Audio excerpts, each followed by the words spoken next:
السلام علیکم. دس از محمد یعقوب فیصل قاضی اینڈ آج ہم پڑھیں گے کہ لا کیوں ضروری ہے.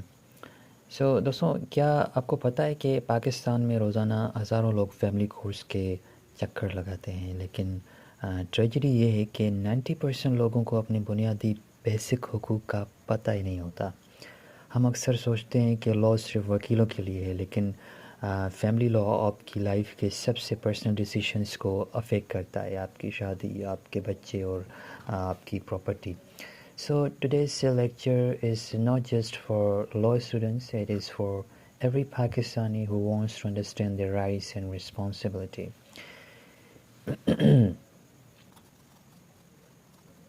Ignorance of law is no excuse. So,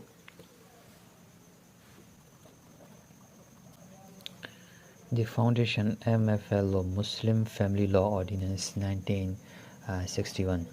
سب سے پہلی بات کرتے ہیں بنیاد کی. پاکستان میں فیملی میٹرز کو گورن کرنے والا سب سے بڑا قانون ہے Muslim family laws ordinance 1961.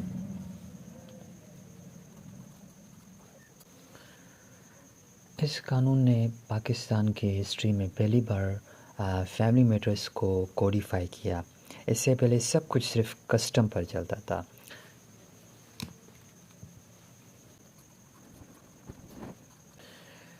Marriage registration under section 5 کے مطابق ہر نکاح رجسٹر ہونا لازمی ہے. اگر رجسٹریشن نہیں ہوگی تو مرد کو فائن یا جیل ہو سکتی ہے.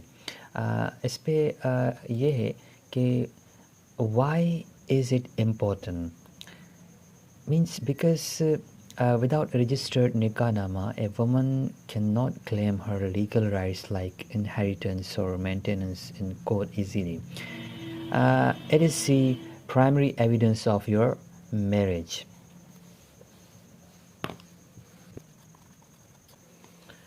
طلاق اور خلا ہماری سوسائٹی میں اس پر بات کرنا برا سمجھا جاتا ہے، لیکن لا اس پر بالکل کلیئر ہے.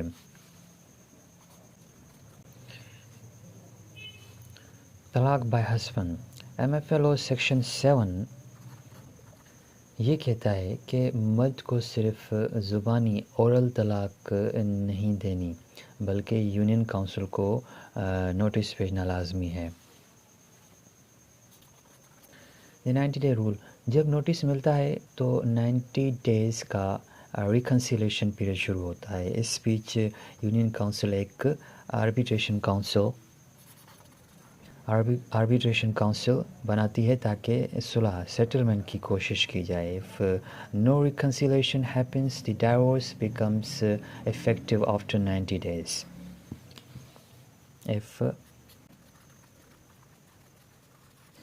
If no reconciliation happens, the divorce becomes effective after 90 days.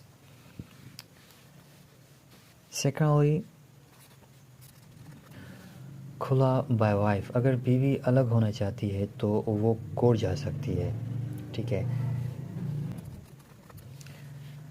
Latest update یہ ہے 2026 کی. سپریم کورٹ کی رولنگس اور ریسنٹ امینڈمنٹس کے بعد کھلا لینا پہلے سے زیادہ اسٹریم لائن ہے. بیوی کو صرف یہ پروو کرنا ہوتا ہے کہ وہ اللہ کی حدود لمٹس آف گاڈ میں رہ کر شوہر کے ساتھ نہیں رہ سکتی.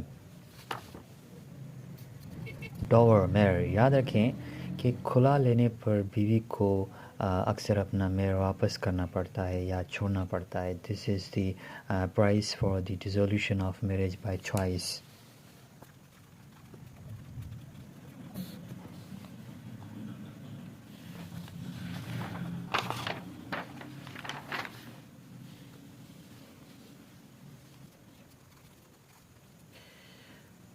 Maintenance and child custody. اب بات کرتے ہیں ان مسئلوں کی جو ڈائیورس کے بعد آتے ہیں. مینٹیننس مین نانو نفقہ اور کسٹڈی جس کو ہم کہتے ہیں. مینٹیننس شوہر کی ذمہ داری ہے کہ وہ بیوی کو عدت کے دوران اور بچوں کو خرچہ دے۔ اب اس میں کچھ 2025 کی امینڈمنٹس ہیں۔ ریسنٹ لاء کے مطابق فیملی کورٹس کو اب پہلی پیشی فرسٹ ہیئرنگ پر ہی انٹرم مینٹیننس فکس کرنی ہوگی۔ اب خرچہ لینے کے لیے سالوں انتظار نہیں کرنا پڑے گا۔ Justice delayed is no longer justice denied year.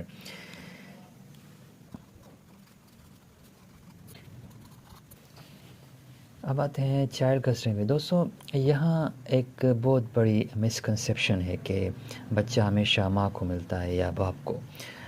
Law کا ایک ہی سنہرا اصول ہے، welfare of the minor. Court یہ نہیں دیکھتی کہ ماں کیا چاہتی ہے یا باپ کیا چاہتا ہے، کورٹ یہ دیکھتی ہے کہ بچے کا فائدہ کہاں ہے، کس کے پاس رہ کر بچہ بہتر انسان بنے گا۔ اوکے، سو یہ چیز بہت امپورٹنٹ ہے، یہ چیز میٹر کرتی ہے۔ And the second thing, the second marriage conflict. Pakistan میں دوسری شادی الیگل نہیں ہے، لیکن یہ ان ریگولیٹڈ بھی نہیں ہے۔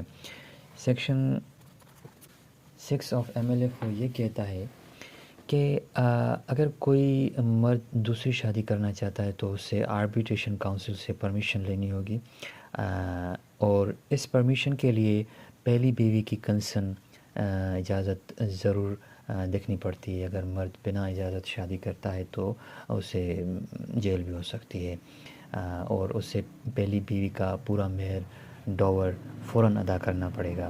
Law protects the existing family unit from sudden shocks. تو یہ تھی چیزیں۔ آج ہم نے یہ سیکھا کہ نکاح نامہ کو ہمیشہ رجسٹر کروائیں، اٹس یور لیگل شیلڈ۔